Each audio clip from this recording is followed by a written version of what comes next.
আজকে মহা পুনর্মিলনের দিন, আনন্দের দিন। এটা বাৎসরিক আনন্দের দিন, সবাই মিলে একত্র হওয়া আজকের বিশেষ দিনে। কিন্তু এই আনন্দের দিনেও আজকে আমরা সবাই ব্যথিত, দুঃখ ভারাক্রান্ত। হঠাৎ ভূমিকম্পের কারণে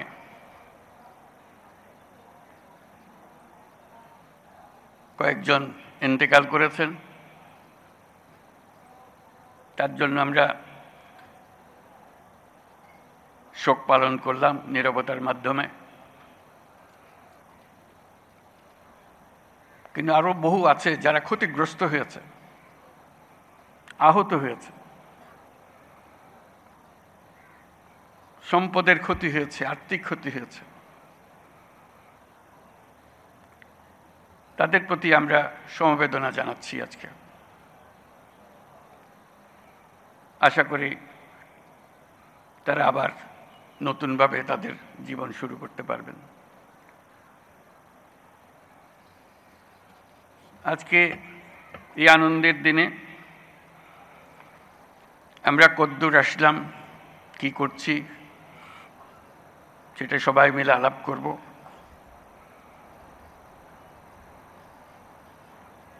এবং এর প্রেক্ষিত আপনাদের জানা আছে, আমরা শিগগিরই একটা নির্বাচনের দিকে যাচ্ছি, তার প্রস্তুতি। এই নির্বাচনের মাধ্যমে আমরা নতুন বাংলাদেশের পথে যাত্রা করব, সেটাই আমাদের স্বপ্ন। এই নির্বাচন যেন সর্বাঙ্গ সুন্দর হয়, আনন্দমুখর হয়, উৎসবমুখর হয়, এবং আমাদেরকে সেই যাত্রাপথে সুন্দরভাবে রওনা করে দিতে পারে, সেটার জন্য আমরা সবাই মিলে চেষ্টা করব। বিসমিল্লাহির রহমানির রহিম। প্রিয় সহকর্মীবৃন্দ, তিন বাহিনীর প্রধানগণ, সশস্ত্র বাহিনীর অবসরপ্রাপ্ত ও কর্মরত সদস্য ও তাদের পরিবারবর্গ, সম্মানিত অতিথিবৃন্দ, distinguished guests from different friendly countries, আসসালামু আলাইকুম। সশস্ত্র বাহিনী দিবস উদযাপন উপলক্ষে আয়োজিত আজকের এই সম্বর্ধনা অনুষ্ঠানে আপনাদের সকলকে স্বাগত জানাই।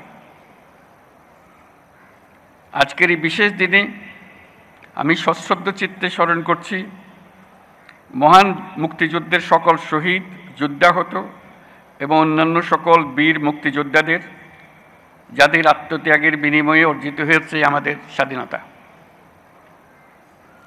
একই সাথে আমি শ্রদ্ধা জানাচ্ছি 2024 সালের জুলাই আগস্ট মাসে ছাত্র জনতার অভ্যুত্থানের সকল শহীদ, আহত এবং অংশগ্রহণকারী সর্বস্তরের মানুষের প্রতি, যাদের দুঃসাহসিক আত্মত্যাগ আমাদের দেশ পুনর্গঠনের একটি নতুন সুযোগ সৃষ্টি করে দিয়েছে।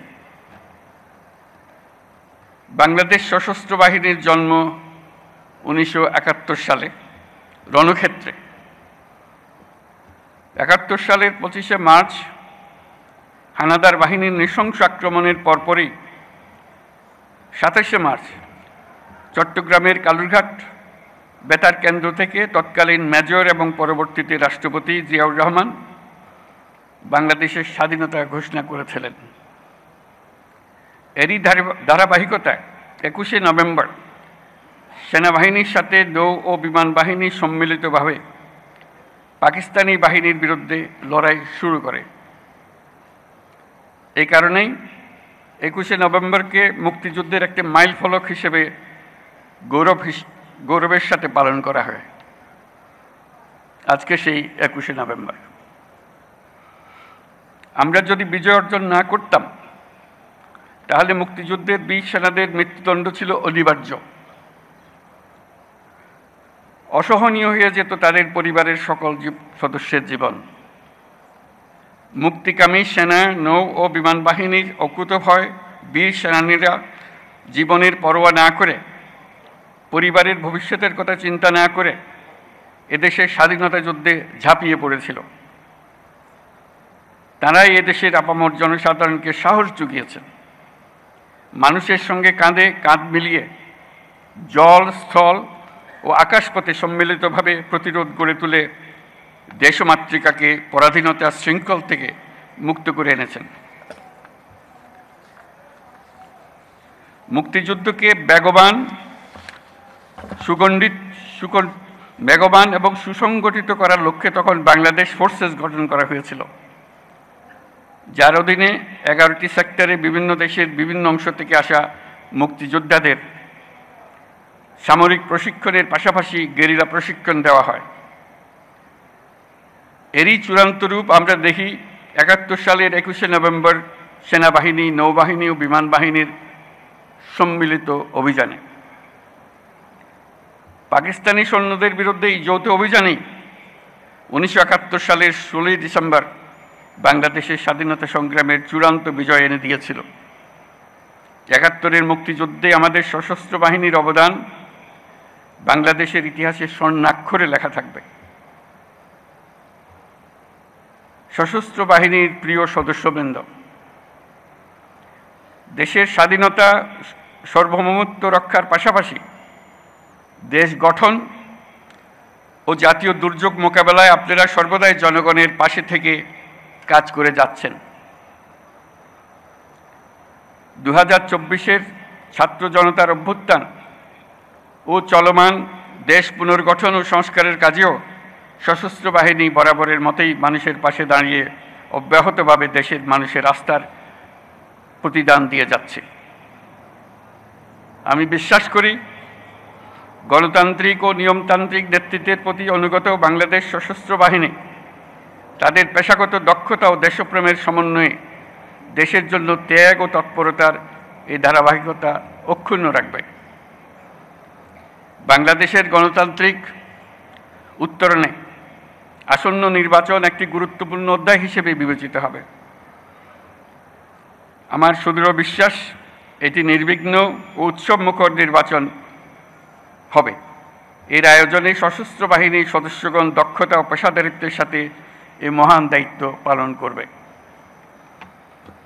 একটি শান্তিপ্রিয় জাতি হিসেবে আমরা সকল বন্ধু রাষ্ট্রের সঙ্গে সম্মানজনক ও শান্তিপূর্ণ সহাবস্থানে বিশ্বাসী।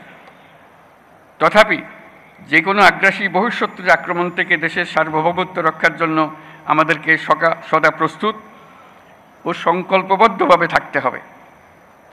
এই লক্ষ্যে আমাদের সেনা, নৌ, বিমান বাহিনীর আধুনিকায়ন, সমরাস্ত্র আহরণ ও উৎপাদন, উন্নত প্রশিক্ষণ এবং উন্নত বিশ্বের সঙ্গে তাল মিলিয়ে বাহিনীগুলোতে যুগোপযোগী প্রযুক্তি প্রয়োগের সংযোজনের প্রয়াস জোরদার করা হয়েছে। তবে দুঃখের সাথে বলতে হয় যে ফ্যাসিস্ট আমলে আমাদের বাহিনীগুলোর দক্ষতা বজায় ও বৃদ্ধির বিষয়টি উপেক্ষিত ছিল। অন্তর্বর্তীকালীন সরকার সকল বাহিনীর সক্ষমতা বৃদ্ধিতে ব্যাপক উদ্যোগ গ্রহণ করেছে। একই সাথে দেশরক্ষা ও জনকল্যাণমূলক কাজে ব্যাপক সংখ্যক ছাত্র ও যুব সম্প্রদায়কে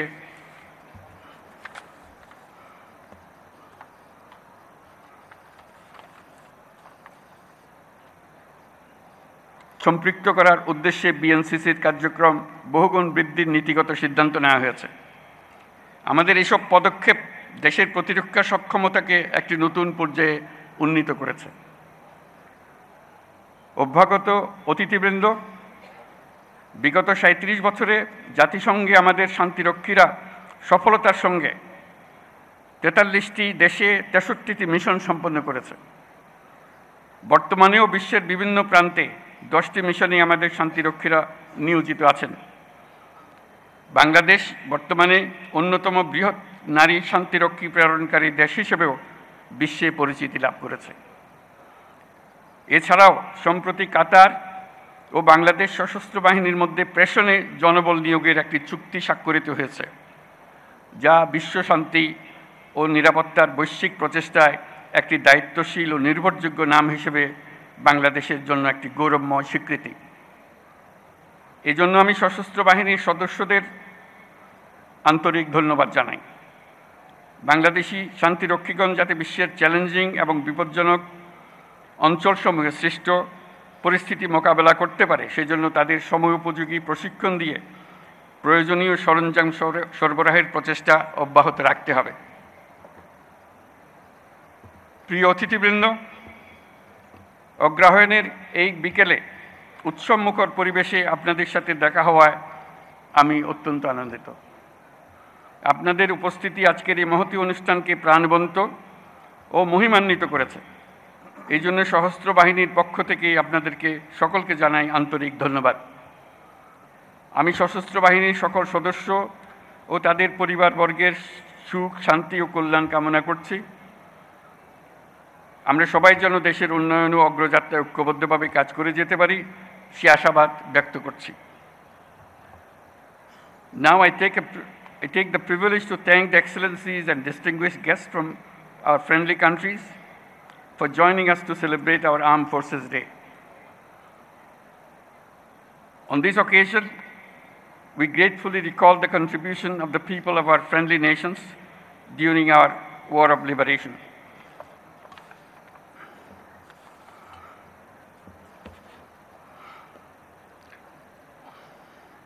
I am also thankful for the excellent support and assistance provided to our armed forces by your countries. I must mention that it is a unique opportunity and great experience for our troops to work together with the global peacekeepers under the umbrella of the United Nations. I assure our full support of my government and our armed forces to the United Nations and the international community in the global peace efforts. I also deeply appreciate those friendly countries that are employing members of our armed forces. We stand ready to expand such cooperation, and I thank you all for your kind presence. সুধীমণ্ডলে আপনাদের সবাইকে আজকের অনুষ্ঠানে অংশগ্রহণের জন্য অশেষ ধন্যবাদ জানাচ্ছি। মহান আল্লাহ আমাদের সহায় হন। আল্লাহ হাফেজ। ধন্যবাদ।